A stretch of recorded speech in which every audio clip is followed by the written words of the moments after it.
بسم اللہ الرحمن الرحیم وبہ نستعین سبحانک لا علم لنا الا ما علمتنا انک انت العلیم الحکیم الحمد للہ رب العالمین والصلاة والسلام علی سید المرسلین وعلی آلہ وصحبہ اجمعین ومن تبعہم بإحسان الی یوم الدین اعوذ باللہ من الشیطان الرجیم بسم اللہ الرحمن الرحیم فاسألوا اہل الذکر ان کنتم لا تعلمون وقال تعالی ان الذين يكتمون ما انزلنا من البينات والهدى من بعد ما بيناه للناس في الكتاب اولئك يلعنهم الله ويلعنهم اللاعنون الا الذين تابوا واصلحوا وبينوا فاولئك اتوب عليهم وانا التواب الرحيم۔ محترم حاضرین، اس سے پہلے کے درس میں یہ گفتگو چل رہی تھی کہ توحید اور شرک کا معاملہ کتنا عظیم الشان ہے، اور اس سلسلے میں بعض حقائق جو قرآن اور سنت سے بہت واضح طور سے ہمیں معلوم ہوتی ہیں، وہ یہ کہ مشرکین مکہ بھی لا الہ الا اللہ کا معنی جانتے تھے، اور جتنا مشرکین مکہ جانتے تھے، افسوس کی بات کہ آج کے بہت سارے مسلمان اور وہ جو علم اور معرفت کے دعوے دار ہیں، بہت سارے علماء اس سے ناواقف ہیں، اس معنی سے ناواقف ہے جو کفار مکہ سمجھتے تھے، جبکہ لا الہ الا اللہ دین کی بنیاد ہے۔ ایک انسان کی دنیا اور آخرت کی سعادت کا انحصار اسی کے قبول کرنے، ماننے اور اس کے معنی اور مفہوم کے مطابق اس کے تقاضے کو پورا کرنے پر منحصر ہے۔ لہٰذا شیخ نے اس تفصیل کو پیش کرتے ہوئے جو ہم نے گزشتہ ہفتے درس میں پڑھا کہ ایک بندہ مومن کے لیے، مسلمان کے لیے سب سے زیادہ اہم کام یہ ہے کہ وہ علم حاصل کرے، اور اس علم میں بھی اصول دین کا، اپنے دین کی بنیادوں کا، اور ان میں اصل الاصول توحید ہے، لا الہ الا اللہ اور اس سے متعلقہ امور ہیں۔ لہٰذا سب سے زیادہ اس کی طرف توجہ دینی چاہیے، اور اس بارے میں طلباء کو خوشخبری یعنی مبارکباد دیتے ہوئے شیخ نے کہا کہ جو لوگ طالب علم دین ہیں، طالبان علوم دینیہ ہیں، وہ واقعی مبارکباد کے لائق ہیں، اور وہ اس لیے علم حاصل کرتے ہیں کہ اپنے آپ کو جہالت سے بچائیں، نمبر ایک، اور اللہ کے لیے اللہ کے بتائے ہوئے طریقے پر عمل کریں اس علم کی روشنی میں، تیسرے نمبر پر یہ کہ دعوت دیں، حق کو لوگوں تک پہنچائیں۔ یہ علم کو جو انہوں نے سیکھا ہے، جو عمل کیا ہے، اس کی نشر و اشاعت کریں اللہ سے ثواب کی امید کر کے، اور چوتھی بات کہ ان تینوں کاموں میں جو ضرورت ہے صبر و ضبط کی، اس کو اختیار کریں۔ یہ چاروں چیزیں سورہ عصر میں، والعصر ان الانسان لفی خسر میں اللہ رب العالمین نے ان لوگوں کی صفات بتائی ہے جو خسارے سے بچنے والے ہیں۔ یہ گزشتہ درس کا تھوڑا سا خلاصہ میں نے بیان کیا۔ آگے شیخ نے کہا کہ دوسری وجہ جو مسلمانوں میں اکثریت کے اصول دین کے سلسلے میں توحید اور دین کی بنیاد سے جاہل ہونے کا بڑا سبب ہے، انہوں نے کہا کہ اکثر مسلمان جو اپنے دین کے اصولوں سے ناواقف ہیں، جاہل ہیں، اس کی دوسری بڑی وجہ یہ ہے کہ معلمین ربانی، المعلم الربانی، ایسا معلم جو واقعی مخلص ہو، ربانی ہو، اور اللہ رب العالمین کے دین کا صحیح علم رکھتا ہو، ایسے لوگوں کی بہت قلت اور کمیابی ہے۔ شیخ آگے کہتے ہیں اس لیے کہ آج عالم اسلام کا خطہ، علاقہ طول و عرض میں بہت بڑھا ہوا ہے۔ اللہ تبارک و تعالیٰ نے اسلامی فتوحات کے زمانوں میں اسلام کا رقعہ بہت وسیع عریض کر دیا۔ دنیا میں طول و عرض میں، لمبائی اور چوڑائی، مختلف علاقوں میں اسلام بڑی تیزی سے پھیلا، یہاں تک کہ دنیا کے 4 حصوں میں سے 3 حصوں میں اسلام پہنچ گیا۔ جس طریقے سے اسلام پھیلا، لوگ اسلام میں داخل ہوئے، اس کے بالمقابل انہوں نے کہا کہ یہ ایک افسوسناک بات یہ رہی کہ صحیح عقیدے والا معلم، صحیح عقیدے کو جان کر امت جو لوگ اسلام میں داخل ہو رہے ہیں ان کو صحیح عقیدے کی تعلیم دینا، سکھانا، ایسا کام کرنے والے ہر زمانے اور ہر علاقے میں بہت کمیاب رہے، ان کی بڑی قلت رہی۔ بل یختلف اہل التعلیم، بلکہ کہہ رہے ہیں کہ ایک یہ بھی نظر آتا ہے کہ جو لوگ تعلیم دیتے ہیں، دین کے نام پر دین سکھانے کا کام کرتے ہیں، وہ مختلف علاقوں میں الگ الگ فکر اور الگ الگ منہج کے نظر آتے ہیں۔ یہاں ایک آدمی معلم ہے تو کچھ اور وہاں دوسری جگہ پر ہے تو اس کی ترجیحات، تعلیم، منہج کچھ اور ہے۔ یہاں شیخ کی بات کو روک کر میں یہ تھوڑا سا ذکر کروں کہ آپ ہندوستان کی تاریخ لیجئے، ہمارے ملک کی۔ یہاں محمد بن قاسم رحمہ اللہ اور اس سے پہلے صحابہ کے زمانے میں مسلمانوں کے قدم پڑ چکے تھے، کچھ مسلمان ہو گئے تھے۔ محمد بن قاسم کے زمانے میں، رحمہ اللہ کے زمانے میں، تو پورا وہ سندھ کا علاقہ کافی کچھ جو ہے مسلمانوں کے اثرات سے مالا مال نظر آتا ہے۔ لیکن پوری اسلامی تاریخ میں آپ دیکھیے کہ قرآن و حدیث کا صحیح علم رکھنے والے، اب جس وقت محمد بن قاسم رحمہ اللہ آئے، جس وقت صحابہ کرام آئے یہاں، لگ بھگ کم و بیش اہل تحقیق کہتے ہیں کہ 25 صحابہ کرام، اور تابعین کی تعداد اور زیادہ ہے جو یہاں قدم رکھے۔ اس میں کچھ میں اختلاف ہو سکتا ہے، کچھ کمی بیشی ہو سکتی ہے۔ پھر اس زمانے میں یہ مسالک تو تھے نہیں، صحابہ کے زمانے میں نہ تصوف تھا، نہ رافضیت تھی، نہ جہمیت تھی، نہ معتزلہ تھے، نہ حنفی، شافعی، مالکی، حنبلی والا وجود تھا۔ یہ خود ائمہ کرام جو ہیں، امام حنیفہ رحمہ اللہ سن 180 میں پیدا ہوئے، کیا نام ہے، 80 ہجری میں، معاف کیجئے 80 میں، امام مالک 96 یا 92 93 96 کئی اقوال ہیں، پیدا ہوئے۔ امام شافعی 150 میں، امام احمد اس کے بعد میں۔ تو ان سے پہلے تو یہ مسلک ہونے کا سوال ہی نہیں، اور ان کے بعد بھی کافی دنوں تک نہیں تھا۔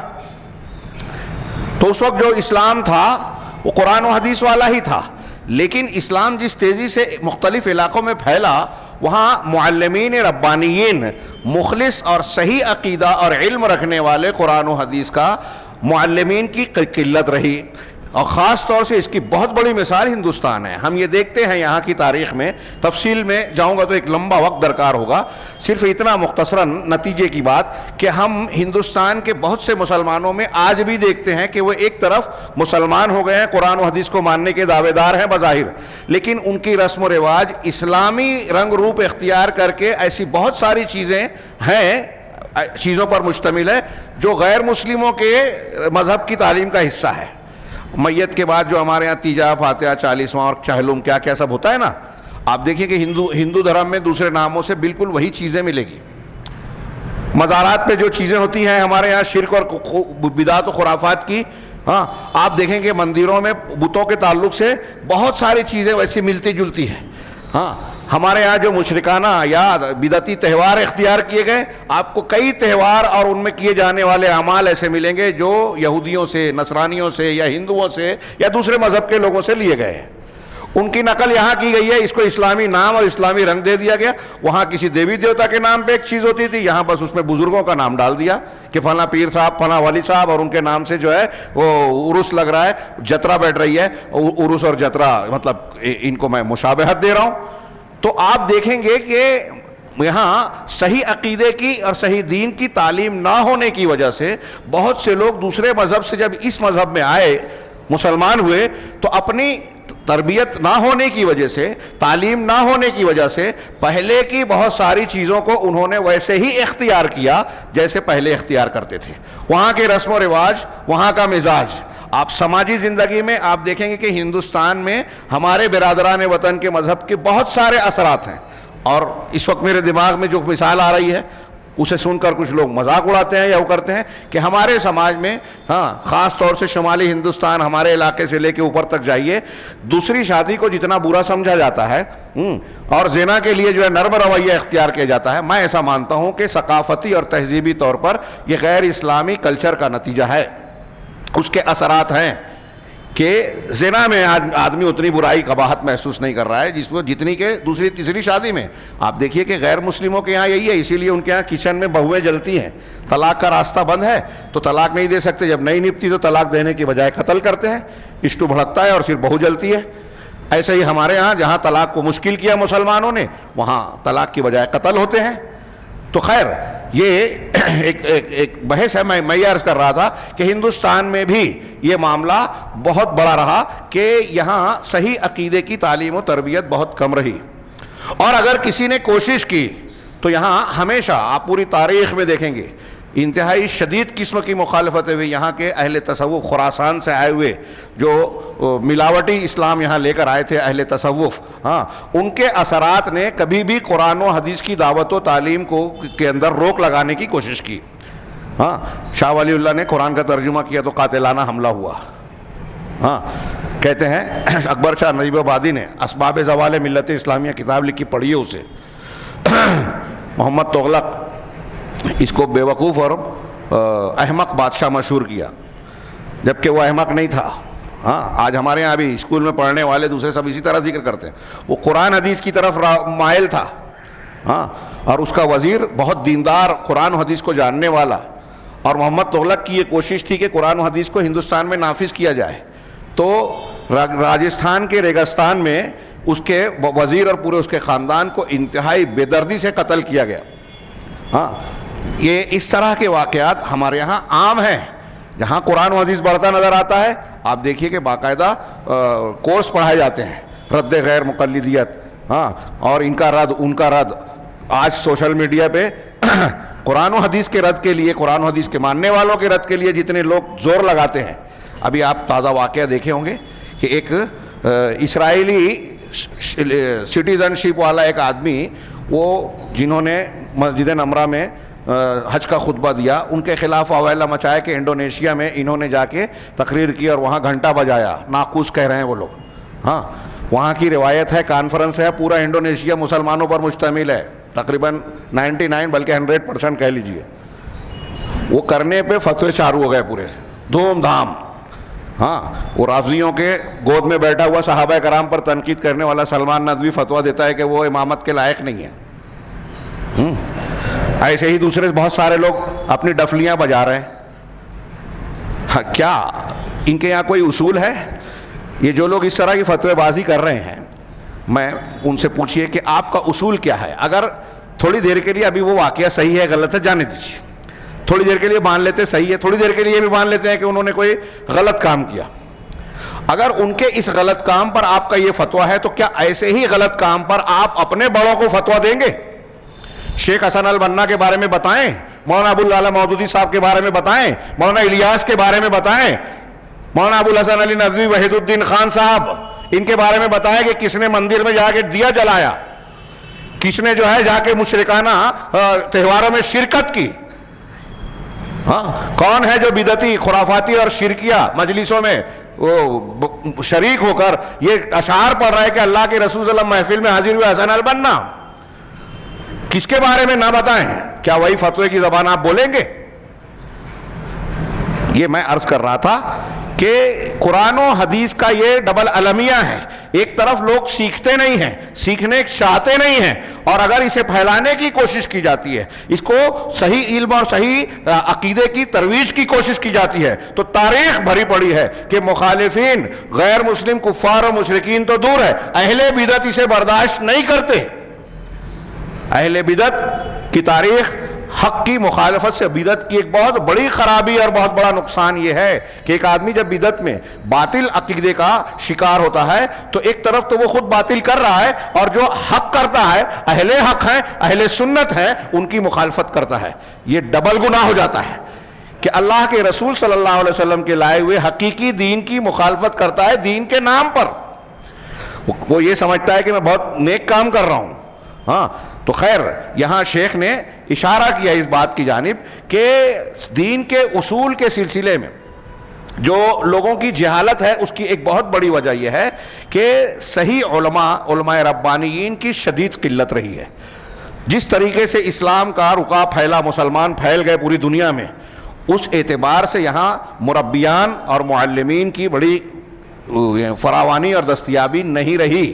اور اگر جو رہے بھی تھوڑے موڑے مختلف علاقوں اور زمانوں میں تو الگ الگ افکار کے, الگ الگ منہج کے.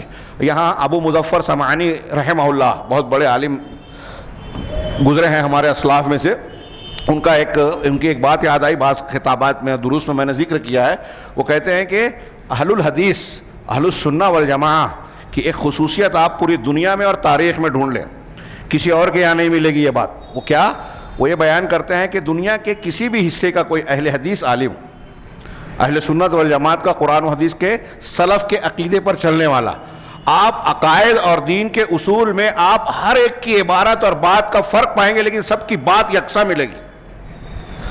عقائد میں، دین کی بنیادوں میں اگر پہلی صدی، دوسری صدی، تیسری صدی میں کسی محدث نے، عالم نے، تابعی نے، تبع تابعی نے کوئی کتاب لکھی، امام شافعی، امام حنیفہ اور امام مالک نے جو باتیں بیان کی، کتابیں لکھی، ان کی کتابیں پڑھیے، اور 500 سال بعد، 1000 سال کے بعد عقیدہ توحید پر جو اہل الحدیث ہیں ان کی لکھی ہوئی کتابیں پڑھیے، آپ کو دونوں میں فرق نہیں ملے گا۔ عبارتیں الگ ہے، وقت کے تقاضے کے اعتبار سے کچھ تفصیلات، کچھ کم زیادہ، یہ فرق ملے گا، لیکن سارے لوگوں کی باتوں میں آپ یکسانیت پائیں گے۔ لوگ کہتے ہیں نا مسلمانوں میں بھی بڑا اختلاف ہے، جی نہیں، اصلی اسلام کو ماننے والوں میں اختلاف نہیں ہے۔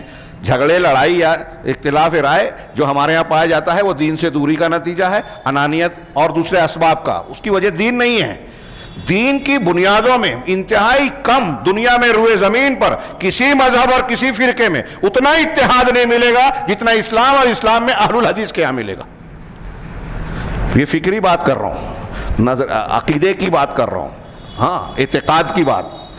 عملی طور سے اس عقیدے سے، منہج سے جب ہم دور ہوئے، ہماری نظر میں بھی اس کی اہمیت نہیں رہی۔ سیکھنا سکھانا، ابھی میں نے بتایا کہ جس طرح یہاں شیخ نے کہا کہ لا الہ الا اللہ کا معنی بہت سے مسلمانوں میں بہت سارے علماء نہیں جانتے، غلط تشریح کرتے ہیں۔ پوری صوفیوں کی جماعت لا الہ الا اللہ کی تشریح غلط کرتی ہے۔ سید قطب کی دیکھ لیجئے، غلط قرآن کی تفسیر لکھ ڈالے، لا الہ الا اللہ کا معنی غلط کیا، وہ معنی جو صحابہ جانتے تھے وہ نہیں بیان کیا۔ اور میں کہہ رہا ہوں کہ ہمارے درمیان بھی جو لوگ بہت اہل علم ہونے کا دعویٰ کرتے ہیں، اگر ان سے آپ لا الہ الا اللہ کی شرائط، ارکان اور یہ سب پوچھیں تو بہت بڑی تعداد ایسی ملے گی جو لا علمی کا مظاہرہ کرے گی، حالانکہ وہ اپنے آپ کو علامہ سمجھتے ہیں۔ تو یہ سیکھنا سکھانا، ایک تو شوق نہیں، دوسری بات علماء ربانیین کی قلت۔ آگے انہوں نے کہا، یہ جو انہوں نے آخری بات کہی اس کی تھوڑی سی تشریح کی کہ مختلف علاقوں اور زمانوں میں الگ الگ فکر کے لوگ دین سکھانے والے پائے گئے، چنانچہ فقد یوجد معلم فی شرق الدنیا عقیدتہ صوفیۃ مثلا، کہ دنیا کے مشرقی حصے میں ایک معلم پایا جاتا ہے جو دین سکھانے کا دعویٰ کر رہا ہے، لیکن مثال کے طور پر انہوں نے کہا کہ اس کا عقیدہ جو ہے صوفی ہے، اور صوفی کے بارے میں فیض الناس، وہ لوگوں کو دعوت دیتا ہے تاکہ وہ دین تصوف میں داخل ہو جائیں۔ ایسا معلم جو تصوف کی فکر سے آلودہ ہے، وہ اپنے شاگردوں کو، اپنے مدعوین اور مخاطبین کو کدھر بلائے گا؟ تصوف کی طرف۔ اور کہہ رہے ہیں وَالتَّصَوُّفُ مِن شَرِّ الْبِدَعِ۔ ہندوستان پاکستان میں بولے تو لوگ گالی دیں گے، برا سمجھیں گے، کیونکہ جانتے نہیں ہیں حقیقت کو۔ ہاں، کہہ رہے ہیں کہ تصوف جو ہے انتہائی بدترین بدعت میں سے ہے، بدترین، بالکل صحیح کہا، اس سے بھی کوئی سخت جملہ بولنا چاہیے۔ آپ تصوف کی کتابیں، ان کے حقیقی عقیدہ پڑھیں گے تو گھن آئے گی، گھن، جو ہر چیز کو اللہ بولتے ہیں، جو کتے اور سور کو ابن عربی کہتا ہے یا سیدی کہتا ہے اس میں بھی اللہ ہے، اللہ بندہ ہے، بندہ اللہ ہے، اس کے ایک شعر کا مطلب ہے، تو کون کس کی عبادت کرے؟ ہر چیز میں اللہ۔ اور وہ کہتے ہیں کہ آپ کو اگر دین سیکھنا ہے تو شیخ کے پاس آنے سے پہلے قرآن حدیث کو کھرچ کے پھینک دو، نکال دو، سب سے پہلے قرآن حدیث سے دور کرتے ہیں۔ خواب اور کشف پر دین چلتا ہے، اللہ اور رسول کی مخالفت کریں، آپ سوال کریں کہ بھئی حدیث میں تو کہا وہ ظاہری دین ہے، وہ چھلکا ہے، ہمارے پاس گودا ہے، مغز ہے۔ اس طرح کی بکواس اور افواج سے دین کے پورے معنی کو بدل دیا۔ ان کے یہاں جملے ہیں واضح طور پہ کہ قرآن شرک کی تعلیم دیتا ہے، توحید ہمارے مشائخ کے یہاں ہے۔ قرآن اللہ کی کتاب ہے، بتائیے شرک ہے اس میں؟ انبیاء کرام اور موسیٰ علیہ السلام پر ان کے یہاں تنقید پائی جاتی ہے۔ ہاں، آپ دیکھیں گے کہ موسیٰ علیہ السلام نے پورا سے فرعون نے پوچھا کہ ہمارا رب العالمین کیا ہے، انہوں نے جو جواب دیا تو صوفی لوگ کتاب میں لکھتے ہیں کہ موسیٰ علیہ السلام نے فرعون کا سوال سمجھا ہی نہیں تھا، انا للہ، اس لیے جواب کچھ اور دے رہے تھے۔ ہاں، تو لگتا ہے صوفی جماعت کا تھا فرعون، اور اس زبان میں پوچھ رہا تھا، اور موسیٰ علیہ السلام صوفی جماعت کے نہیں تھے۔ ہمارے لیے یہی کافی ہے کہ موسیٰ علیہ السلام کا جو دین تھا وہ تصوف سے ہٹا ہوا تھا، انبیاء کرام کا دین یہ نہیں ہے۔ تو کچھ ایسے معلمین پائے جاتے ہیں جو تصوف کے طرف بلاتے ہیں، جو شر البدع ہے۔ تصوف کا وجود اسلام کے خلاف سازش کے نتیجے میں ہوا، اس کو بنانے میں، اس دین کو جاری کرنے میں روافض اور باطنیہ کا ہاتھ ہے، آپ تاریخ پڑھ لیجئے۔ اذن جب ایسا معلم ہے تو شیخ کہہ رہے ہیں کہ جب ایسا معلم ہوگا تو ظاہر سی بات ہے کہ وہ اپنے شاگردوں کو، جن کو تعلیم اور دعوت دے رہا ہے، ہاں جن کی تربیت کر رہا ہے ان کو حقیقی اسلام میں داخل نہیں کرے گا. لا الہ الا اللہ کا وہ معنی نہیں بتائے گا جو قرآن نے بیان کیا, رسول نے بیان کیا, صحابہ نے جو سمجھا وہ نہیں بیان کرے گا. اپنے سلسلے کی جو تشریحات ہے اس کو بیان کرے گا. اسی طریقے سے کہا کہ وفی بعض الاقالیم, بعض اقالیم اور علاقوں میں تم پاؤ گے کہ ایک شخص جو ہے دعوت اور علم کی طرف نسبت رکھتا ہے, کہتا ہے کہ میں داعی ہوں, میں عالم ہوں, لیکن یا تو وہ معتزلی ہے. معتزلہ آپ کم جانتے ہیں. اعتزال یہ جہمیہ کے بعد منکرین صفات کی شکل میں عقلیت پسندی. جب یونانی فلسفہ مامون اور اس کے بعد کے ادوار میں فلسفہ اور منطق کی کتابیں یونانی زبان کی عربی میں منتقل ہوئی تو مسلمانوں میں فلسفہ منطق کا دورہ چلا اور اس بنیاد پر عقل کو حاکم بنایا گیا. جو لوگ منطق اور فلسفہ میں ماہر ہو گئے انہوں نے قرآن و حدیث کی باتوں کو بھی عقل کا تابع بنا دیا. یہ معتزلہ کے دین کے بنیادی اصول میں سے ایک یہ ہے کہ نقل جو ہے, نقل یعنی قرآن حدیث, یہ نقل جو ہے عقل کے تابع ہوگی. جو عقل میں آئے گی قرآن حدیث وہ مانیں گے, جو نہیں آئے گی اس کی تعویل کی جائے گی, رد کیا جائے گا. اس بنیاد پر مسلمہ عقائد کو, غیب کی ایمانیات کو انہوں نے عقل کی سان پر جب رکھا, اس زمانے میں سمجھ میں نہیں آیا, بہت سی چیزوں کا انکار کر دیا. ہاں ہمارے علماء سلف نے ان کا بھرپور رد کیا. امام بخاری نے صحیح بخاری میں جو آخری باب ہے جس کو کتاب الایمان یا توحید کہتے ہیں, ہاں کتاب الرد ہے علی الجہمیہ, اس کا اصلی نام ہے جہمیہ پر رد کا بیان. ان لوگوں نے کہا کہ عمل جیسے سبحان اللہ میں نے بولا تو یہ تو تحلیل ہو گیا, نماز آپ نے پڑھی یہ کہاں ہے, تو اللہ تعالیٰ قیامت کے دن اس کو ترازو میں کیسے رکھے گا. ان کا ایک اعتراض بتا رہا ہوں, عقل میں نہیں آتی بات. سبحان اللہ بولے ہوا میں چلا گیا, اب اس کو ترازو میں رکھ کے کیسے تولیں گے, کتنے گرام کا ہے. ہاں یہ پین ایک مادی چیز ہے, اس کو تولا جا سکتا ہے, عمل کو کیسے تولیں گے, ان کی عقل میں نہیں آ رہی تھی. امام بخاری نے کہا اللہ کے رسول نے, قرآن نے کہا ہے, آخری باب ہے یہ کلمتان خبیبتان للرحمن ثقیلتان فی میزان میں بھاری ہیں. سبحان اللہ و بحمدہ سبحان العظیم تو میزان میں بھاری ہے, اللہ کے رسول نے بیان کیا, ہم مانتے ہیں. آج اگر معتزلہ زندہ ہوتے تو دیکھتے کہ سائنس والے آج کے زمانے میں ایسی بہت ساری چیزوں کا وزن کر رہے ہیں, گیسز کا, غیر مادی چیزوں کا جو دکھائی نہیں دے رہی ہیں, جو 100 سال پہلے جس کا تصور 200 سال پہلے 100 سال پہلے نہیں کیا جا سکتا تھا. ہاں ہوا سے ہلکی گیسز بتاتے ہیں.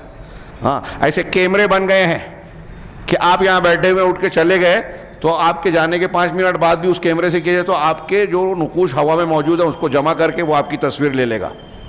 انسان نے اتنی ترقی یافتہ چیزیں بنا لی ہیں, یہ آج عقل میں آتی ہے. معتزلہ کے اس زمانے میں اگر کہتے کہ وہ ایک خط یہاں کسی کاغذ پہ لکھا جائے گا اور وہاں چلا جائے گا امریکہ میں تو سمجھ میں آتی بات, لیکن آج موبائل پہ ہم میسج کر رہے ہیں آرام سے, واٹس ایپ پہ, ویب سائٹ پہ, فیس بک پہ, نہ جانے کیا کیا ذرائع ہیں. تو پہلے عقل میں نہیں آتی تھی, آج آ گئی. ایسی بہت ساری چیزیں. تو معتزلہ عقلیت پسندی کہہ لیجئے, اور انہی کے بہت سارے انہوں نے حدیثوں کا انکار کیا, قرآن کی آیتوں کی تعویل کی, ایمانیات کی جو ہے سلسلے میں جو ہے انہوں نے غلط روش اختیار کیا اہل سنت سے ہٹ کے. تو اب کچھ آپ کو بہت سارے علماء ہمارے درمیان ایسے افکار والے ملیں گے, جیسے ہمارے ہاں یہ جو تحریکی فکر کے لوگ ہیں نا, اخوانی اور جماعت اسلامی, ان کے آپ کو اعتزال کا شدید اثر ملے گا. نام یہ نہیں ہے لیکن ان کے اصولوں کا ان کے یہاں آپ کو عمل دخل اور اثر نظر آئے گا.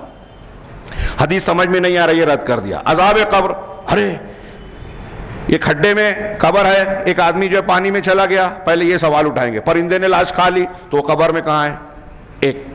پھر دوسرے قبر میں لاش ہے, روح چلی گئی آسمان میں, اب عذاب ہو رہا ہے تو یہاں کیسے ہوگا, عقل میں نہیں آتے.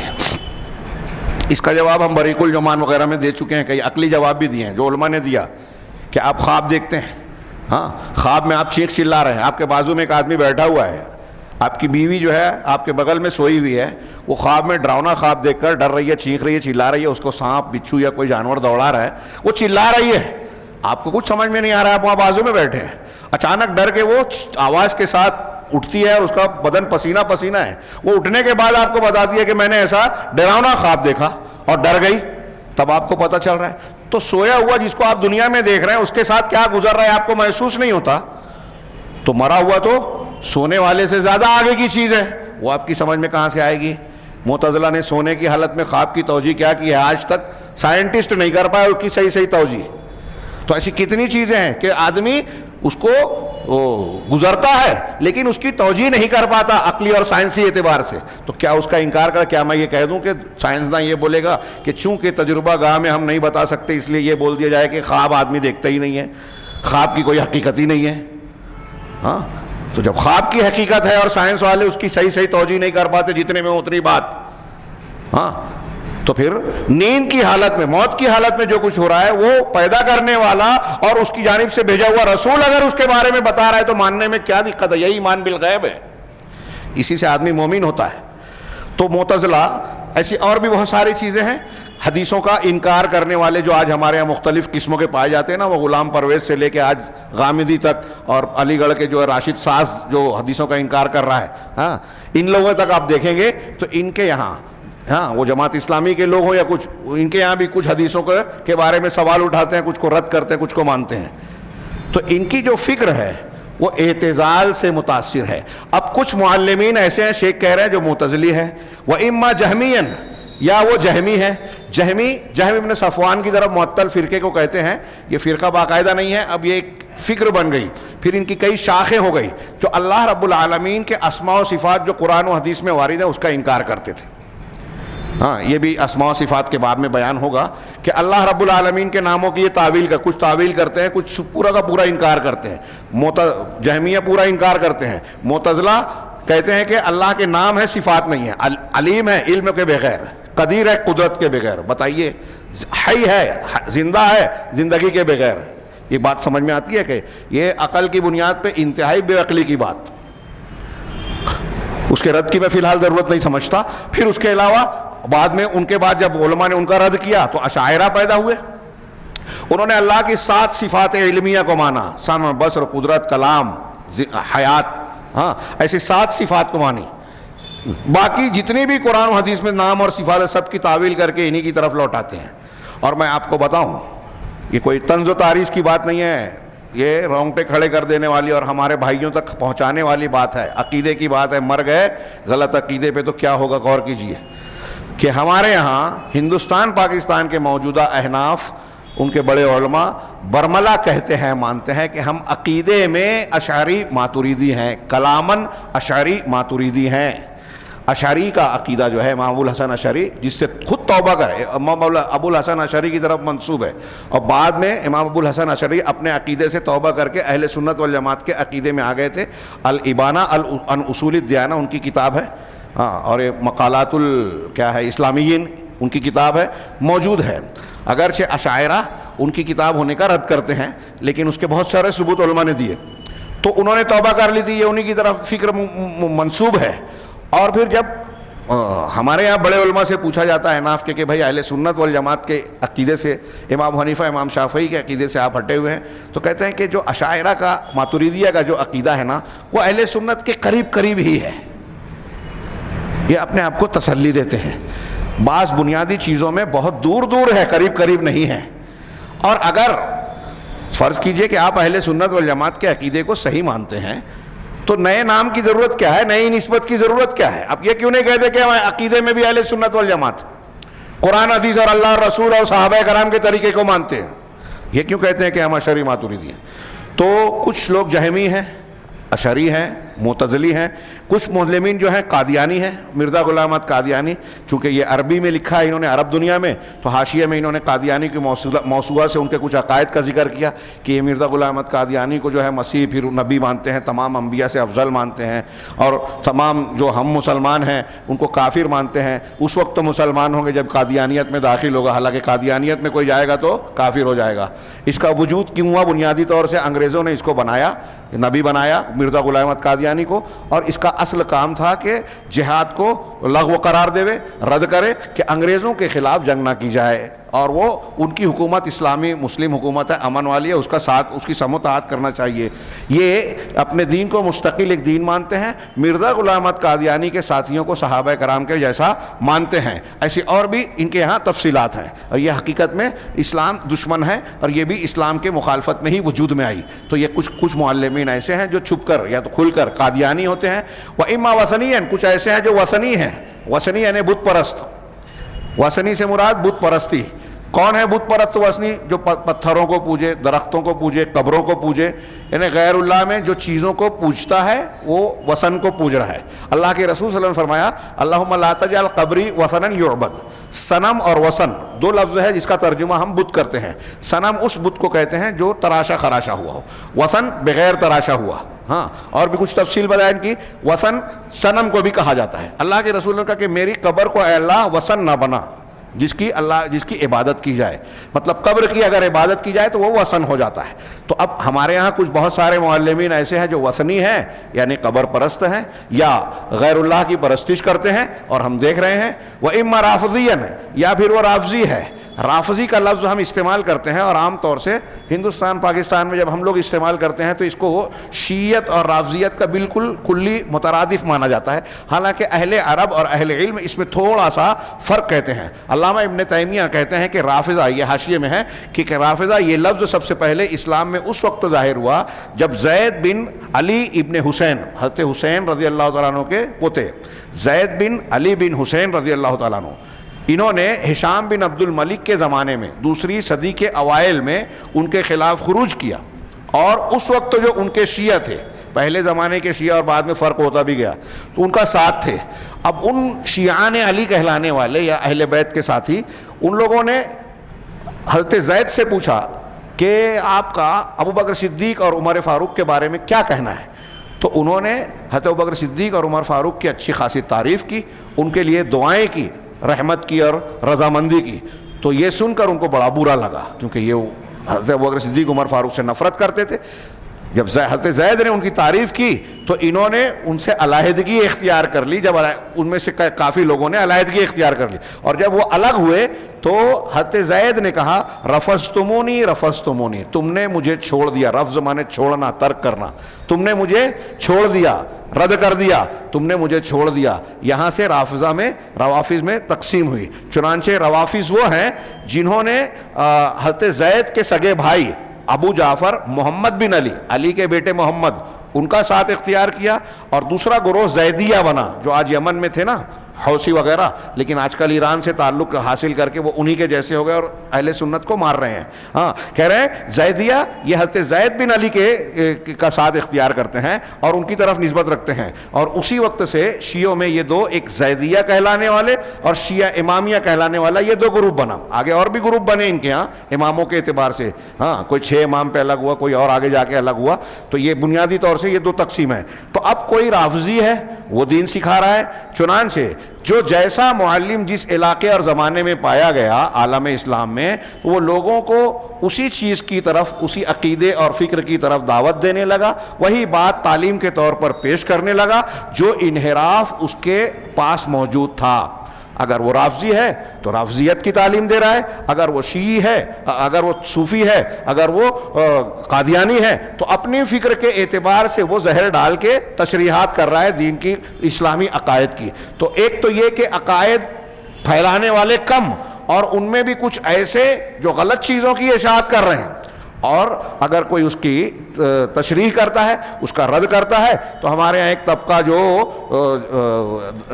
احمقانہ دانشوری کا دم بھرتا ہے، احمقانہ دانشوری کہہ رہا ہوں، ہاں، ان کا طریقہ یہ ہے کہ وہ صلح اتحاد کے نام پر بدعقیدگیوں کے لیے راستہ بناتے ہیں۔ ارے رد مت کرو، مخالفت مت کرو، میلاد پڑھو کہ مت پڑھو، ہاں، فاتحہ پڑھو کہ مت پڑھو، قبر پہ جاؤ کہ مت جاؤ، ہاں، یہ بدعت کرو کہ نہ کرو، سب ایک ہو جاؤ۔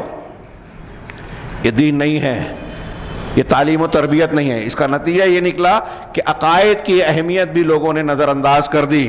آگے کہہ رہے ہیں کہ جو جس کا تھا، ہاں، وہ اس کو جو ہے اس کی تعلیم دینے لگا، حالانکہ ان کے ان منحرف عقیدوں کو اسلام قبول نہیں کرتا، اسلام اس کا اعتراف نہیں کرتا۔ والذی اریدو، اب شیخ نے اس تفصیل کے بعد کہ جو بات میں مضبوطی سے تاکیداً بیان کرنا چاہتا ہوں وہ یہ کہ یہ چیز جو ہے وہ دین کی بنیاد اور امور میں جہالت کی ایک بہت بڑی وجہ ہے، اور بہت سارے لوگ اسی کی بنیاد پر مسلمان کہلاتے ہوئے بھی اپنے آپ کو مسلمان کہتے بھی ہیں، پھر بھی حقیقت اسلام سے ناواقف ہیں، حقیقت شرک سے ناواقف۔ کتنی بڑی بات ہے، سوچئے، یہ ایک بات نہ جتنا دکھ اور افسوس کرے کم ہے۔ مسلمانوں میں میں نے اس سے پہلے کئی مرتبہ یہ جملہ کہا کہ سال کئی بڑی زندگی کی ایک بڑی مدت لگا دیتے ہیں، دین کا کام کر رہے ہیں، ہاں محنت کر رہے ہیں، قربانیاں دے رہے ہیں، بڑی ان کا جذبے کو ہم نظر انداز نہیں کر سکتے، ان کے اندر جذبہ ہے، اچھا جذبہ ہے، لیکن اتنی لمبی مدت گزارنے کے بعد آپ پوچھیں کہ توحید کس کو کہتے ہیں، شرک کی تعریف کیا ہے، تو انہیں نہیں پتا۔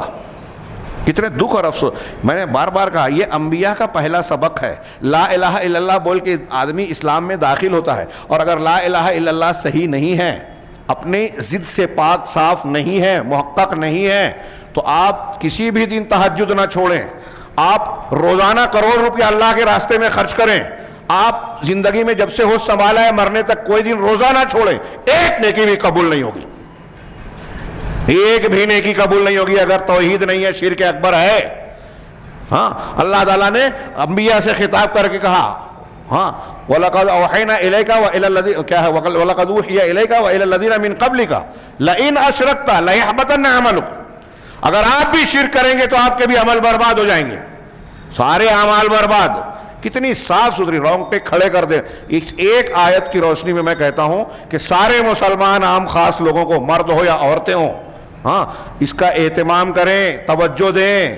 ہماری مائیں بہنیں اگر گھر میں تربیت پر وہ توجہ دیتی ہے نا کہ میرا بیٹا یہ نہ کرے، میرا بیٹا وہ نہ کرے، بدنامی ہوگی، غلط ہو جائے گا، تو سب سے زیادہ جس چیز پر توجہ دینا چاہیے کہ میرا بیٹا بیٹی شرک نہ کریں، مر جائے لیکن شرک نہ کریں، یا خود سیکھیں گے تو بچوں کو سکھائیں گے۔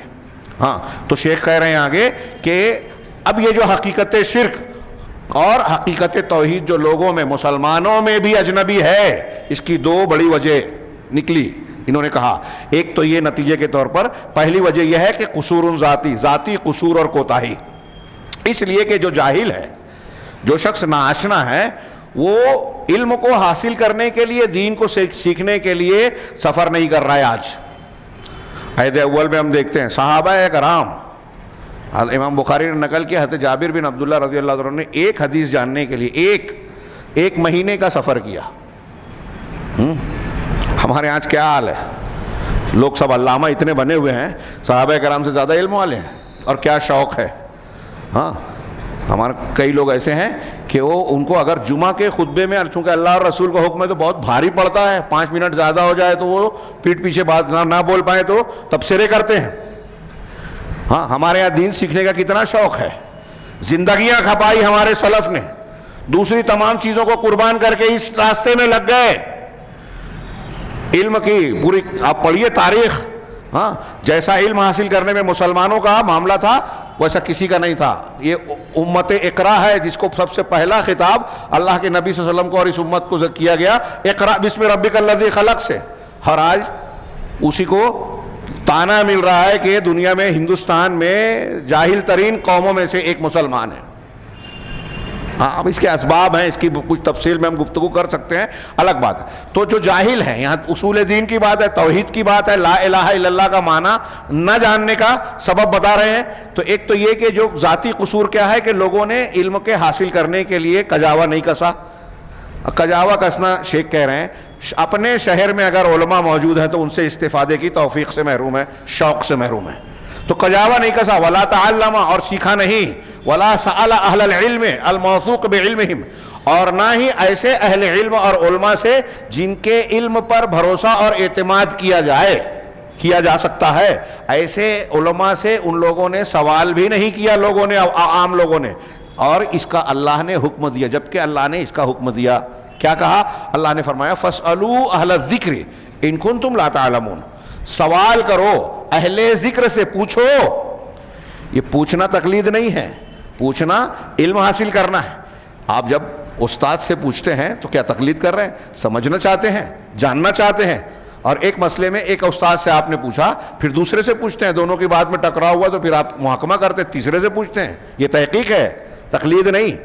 تو اللہ کہہ رہا ہے سوال پوچھو۔ کس سے پوچھنا ہے؟ اہل ذکر سے۔ اہل ذکر کون ہے؟ علماء۔ کون سے علماء؟ جو یونیورسٹی کی ڈگری لیے ہیں، سائنس کی، جغرافیہ کی، حساب کی، ان سے پوچھنا ہے دین کی باتیں؟ نہیں۔ اہل ذکر الذکر کسے کہا؟ انا نحن نزلنا الذکر، قرآن اور قرآن کی تشریح حدیث. الذکر سے مراد قرآن حدیث، جو قرآن حدیث جانتے ہیں ان سے پوچھو. اس آیت کی تشریح میں بعض علماء نے لکھا کہ ہمارے یہاں جو فتویٰ لوگ پوچھتے ہیں نا، کیا فرماتے ہیں علماء دین مفتیان شرع متین بیچ اس مسئلے کے، یہ ایک پرانا روایتی جملہ چلا آتا ہے. تو کیا فرماتے ہیں علماء دین اور مفتیان شرع متین؟ یہ سوال غلط ہے، اللہ کے اس تعلیم کے سے ہٹ کے ہے. اور اگر آپ یہ پوچھو گے جو صحیح طریقہ ہے اہل ذکر سے کہ اہل علم مفتی صاحب ہاں قرآن و حدیث کی روشنی میں اس مسئلے کی وضاحت کیجیے یا مدلل، تو ہمارے یہاں اہل تقلید کہیں گے کہ یہ غلط ڈھنگ ہے سوال کا. کیوں؟ اس لیے کہ مقلد کو دلیل نہیں مانگنی ہے، اس کو حق ہی نہیں ہے دلیل مانگنے کا. بغیر دلیل کے ماننا ہے کہ ہمارا مسلک یہ آنکھ بند کر کے مان لو، یہ ہے جہالت. کیا اسلام اس کی حوصلہ افزائی کرتا ہے؟ وہ دنیا کی بحثیں چھوڑ دو، تقلید اور اس کی حمایت میں. میرا ایک موٹا سا سوال ہے کہ اسلام تعلیم کی حوصلہ افزائی کرتا ہے، تلقین کرتا ہے یا جہالت کی؟ آپ جواب دیجئے، حاضرین سے پوچھ رہا ہوں. علم اہم ہے یا جہالت؟ کس کی تلقین کرتا ہے؟ اور تمام مقلدین کا، علماء کا، ان کی کتابوں میں یہ اتفاق ہے کہ تقلید جہالت کا نام ہے. اب آپ کہہ رہے تقلید کرو، اس کا مطلب علم حاصل مت کرو، تو یہ اسلام ہے؟ قرآن حدیث کی مولانا ابوالکلام آزاد نے لکھا کہ یورپ کے لوگ جہالت کے اندھیاریوں میں، تاریکیوں میں صدیاں گزار دیے. اور بڑی لمبی چوڑی کہانی تفصیل لکھی ہے سورہ توبہ کے تفسیری نوٹ میں، پوچھیے اتخذوا احبارهم ورهبانهم وربا من دون اللہ کی تشریح میں. ہاں اللہ کے رسول صلی اللہ علیہ وسلم نے جب نجران کے پادریوں سے دین اسلام کی دعوت دی تو انہوں نے قبول نہیں کیا. مولانا آزاد نے لکھا کہ اگر اس وقت انہوں نے اسلام کی تعلیم قبول کر لی ہوتی تھی تو یورپ اور مغربی دنیا کو جہالت کی تاریکیوں میں، اندھیروں میں جو گزارا انہوں نے، ہاں تو ایک لمبا عرصہ وہ اس سے بچ جاتے، علم کی روشنی ملتی. وہ مسلمانوں کے کالج اور یونیورسٹی میں پڑھنے آتے تھے، مسلمانوں کے عروج کے دور ادوار میں، لیکن بعد میں انہوں نے ہماری کتابیں چھین لی، حملے کر کے ہماری لائبریریاں لوٹ لی. ابھی عراق میں حملہ ہوا تھا نا ماضی قریب میں، تو سب سے پہلے بغداد کی لائبریری کی کتابیں لے گئے وہ لوگ. ہمارے لوگوں کو ہوش بھی نہیں ہے، بہت سارے لوگوں کو. وہ علم کی قیمت اب وہ جانتے ہیں، ہمارے یہاں اس کی قیمت جاننے والے بھی اب نہیں رہے. مگر وہ علم کے موتی کتابیں اپنے آبا کی، علامہ اقبال نے کہا جو دیکھا ان کو یورپ میں تو دل ہوتا ہے سی پارا. ہماری کتابیں اسمگل کر کے لے گئے، چوری کر کے لے گئے، اس کے تراجم کیے، پڑھا، مہارت حاصل کی. علم میں جو ہے انہوں نے آج قیادت حاصل کی. آج دنیا پہ ان کی حکومت تعلیم دنیا کی صحیح تعلیم کی وجہ سے. اور مسلمان جو ان کے استاد سے آج پوری دنیا سے پیچھے ہو گئے تعلیم میں. یہ ہمارا قصور ہے. ہمارے اسلاف نے 800 سال تک دنیا میں قیادت ہر اعتبار سے کی، علمی دنیا میں بھی. یورپ کے سائنٹسٹ کہتے ہیں کہ 800 سال تک دنیا میں جو بھی ایجاد ہوا مسلم سائنٹسٹوں نے کیا. یہ ایک لمبی بات ہے جو دنیاوی علوم سے بھی متعلق ہے. ہم یہاں دین کی بنیاد سے متعلق سب سے زیادہ تو اس پر توجہ دینے کی بات. آپ پرانے علماء میں دیکھیں گے بہت سارے علماء دوسرے علوم میں، جیسے علامہ ابن خلدون تاریخ اور شہریت میں مشہور ہے، لیکن آپ دیکھیں گے کہ وہ دین کی بنیادیں بھی جانتے ہیں. علامہ ابن رشد فلسفے کے وہ امام مانے جاتے ہیں، لیکن انہوں نے اپنی ڈائری کے طور پر بدایت المجتہد ایک کتاب لکھی. علماء کے اختلاف والے مسائل وہ مدارس میں پڑھائی جاتی ہے، ایک سال میں پوری نہیں پڑھا پاتے. تو اس زمانے کے ڈاکٹر، طبیب اور دوسرے لوگ بھی دین سیکھتے تھے. آج ہمارے ہاں دنیا کی اہمیت ہے، علماء کو بولتے ہیں کہ ڈاکٹر بناؤ، یہ سکھاؤ وہ سکھاؤ. اگر میں پلٹ کے ایک صاحب ایسی بیان کر رہے تھے، فلسفہ جھاڑ رہے تھے، ان سے پوچھا کہ MBBS اور MD کرنے والے ڈاکٹر کو آپ بولتے ہیں کہ بھائی آپ عالم دین بھی بن جاؤ؟ کہا نہیں، ان کو کیا کیوں بولیں گے؟ تو میں نے کہا اس کا مطلب یہ کہ وہ MD MBBS بن کے آپ کے حساب سے وہ کامیاب ہے، مکمل ہے، اس کو دین کی ضرورت نہیں ہے. لیکن ایک عالم دین اگر دین پڑھ رہا ہے تو آپ اس کے دعوت کے تقاضے، تعلیم و تربیت کے تقاضے، اللہ کے رسول صلی اللہ علیہ وسلم کے علم کی وراثت کا حق ادا کرنے کے تقاضے کو آپ فراموش کر رہے ہیں، اس کو ادھورا مان رہے ہیں. کہہ رہے ہیں کہ آپ دنیا بھی سیکھو، نوکری کرو. یہ ہمارے ہاں جہالت کی اعلیٰ مثالیں ہیں. اور اب تعلیم کو ہمارے ہاں بڑے بڑے لوگ جو ہے بے شرمی سے کہتے ہیں کہ ہم تعلیم علم نہیں دے رہے ہیں، ہم دھندا کر رہے ہیں، بزنس کر رہے ہیں، کاروبار کر رہے ہیں، ہم فیس لیں گے، ہم یہ کریں گے، ہم وہ کریں گے، بزنس کر رہے ہیں. اللہ کے رسول نے ہم کو دعا سکھائی، ہاں وَلَا تَجْعَلِ الدُّنْيَا أَكْبَرَ هَمِّنَا وَلَا مَبْلَغَ عِلْمِنَا. یہ ایک ختم مجلس کی دعا ہے، اس کے ایک ٹکڑا ہے کہ اے اللہ ہمارے ولا تجعل الدنیا، دنیا کو ہماری مقصد کی بنیاد نہ بنایا، مقصد کی انتہا نہ بنانا. ہاں ولا تجعل الدنیا اکبر ہمنا، سب سے بڑی فکر دنیا کی ہو، ایسا نہ ہو. ہاں ولا مبلغ علمنا، اور ہمارے علم کا مبلغ اس دنیا کو نہ بنانا. اور آج فخر سے کہہ رہے ہیں کہ ہم تو جو مدرسہ چلا رہے ہیں، ادارہ چلا رہے ہیں دنیا کمانے کے لیے. ہاں بڑی غلطی کر دی کہ کچھ ٹیچروں کو ہم نے بغیر کسی ڈونیشن کے لے لیا. دکھ ہے اس بات کا. کبھی اس بات کا دکھ نہیں ہوتا کہ آپ کے ادارے سے پڑھنے والا بچہ جو ہے جاہل کا جاہل ہے، تعلیم خدمت نہیں دے رہے کر رہے ہیں لوگ. خیر یہ قصہ بڑا طولانی ہے اور ابھی میں بیان کر رہا ہوں، جو سنے گا سمجھے گا کہ ہمارے خلاف بول رہے ہیں، ان کے خلاف بول رہے ہیں. پورا سماج ایسا ہی ہے، جس کو جہاں موقع مل رہا ہے بے ایمانی کر رہا ہے، چوری کر رہا ہے. اس کی سب سے بڑی وجہ کہ دینی عقیدے کی بنیاد اور تربیت انتہائی کمزور ہے. اب کہیں کوئی غیر مسلموں سے جا کے شادی کر کے اسلام مذہب چھوڑ رہا ہے، کوئی جو ہے رشوت کھا رہا ہے، کوئی سودی لین دین کر رہا ہے، کوئی شرک کر رہا ہے، کوئی کچھ کر رہا ہے. سب کی بنیادی وجہ یہ ہے کہ دین کے اصول پر محنت نہیں ہے، علم حاصل کرنے کا حقیقی جذبہ مفقود ہے، اصلی علماء نہیں ہے جو صحیح دین سکھائیں. بنیاد سب کی یہیں آئے گی. شیخ نے کہا کہ اللہ کا یہ حکم ہے اہل ذکر سے، اہل ذکر کی بات کو سمیٹوں، اہل ذکر سے مراد قرآن و حدیث کو جاننے والے. اور جو یہ فتویٰ دیتا ہے کہ ہمارے علماء کی کتاب میں یہ لکھا ہے، فتاوی فلاں میں یہ لکھا ہے، فتاوی رشیدیہ میں یہ لکھا ہے، کیا کہتے ہیں ہدایہ، کیا ہے شرح وقایہ ہدایہ فلاں فلاں مقنے اور فلاں کتاب میں یہ لکھا ہے، قرآن حدیث کی دلیل مجھے نہیں معلوم. دلائل کو جان کر ان کی استشہاد میں پیش کر رہا ہے. اگر ہدایہ شرح وقایہ کی تو ٹھیک ہے کہ تحقیق کے دیکھیے وہ بھی یہ کہہ رہے ہیں قرآن حدیث کی یہ دلیل ہے تو ٹھیک ہے. لیکن اگر قرآن حدیث سے ناواقف ہے اور فلاں فلاں کتاب میں لکھا ہے اس سے فتویٰ دے رہا ہے تو وہ جہالت کی بنیاد پر فتویٰ دے رہا ہے، وہ اہل ذکر نہیں ہے. علامہ شوکانی کہتے ہیں کہ جو قرآن و حدیث نہیں جانتا، قرآن و حدیث کی دلیل کے بغیر سوال کا جواب دیتا ہے، اس سے فتویٰ مت پوچھیے. اسی آیت سے استدلال کرتے ہیں.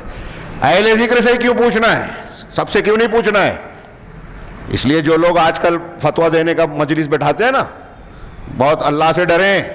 کسی وقت اس پر تفصیلی گفتگو کروں گا انشاءاللہ، ابھی موقع نہیں ہے. اللہ سے ڈریں، بغیر علم کے جو فتویٰ دے رہے ہیں کتنی وہ شدید قسم کی وعیدیں ہیں. دین کے بارے میں غلط سلط بیان کر دینا. یہ ہمارے یہاں کچھ بردرز ہیں، کچھ ایسے ہیں جو علماء نہیں ہیں. حقیقی علماء کو آپ دیکھیں گے، اگر جو سچے علماء ہیں نا ان سے سوال کریں گے تو جواب دینے سے ڈریں گے. اور جو پھٹافٹ جواب دے دیتے ہیں نا اور اس پر فخر کرتے ہیں، یہ سمجھ جانا کہ وہ جاہل ہے. امام صحابہ تابعین، حضرت عبداللہ ابن مسعود کہتے ہیں مجھ سے حلال حرام کوئی پوچھتا ہے تو میرے رونگٹے کھڑے ہو جاتے ہیں. کتنی ذمہ داری ہے. اور اس طرح کے اقوال میں اس کو ترک کرتا ہوں. یہاں اصل موضوع پر آ رہا ہوں کہ شیخ کہہ رہے ہیں کہ پہلے ہمارے اندر یہ شوق ہونا چاہیے. فَاسْأَلُوا أَهْلَ الذِّكْرِ إِن كُنتُمْ لَا تَعْلَمُونَ، اگر تمہیں علم نہیں ہے تو تم اہل ذکر سے پوچھو. یہ اللہ کا آرڈر ہے.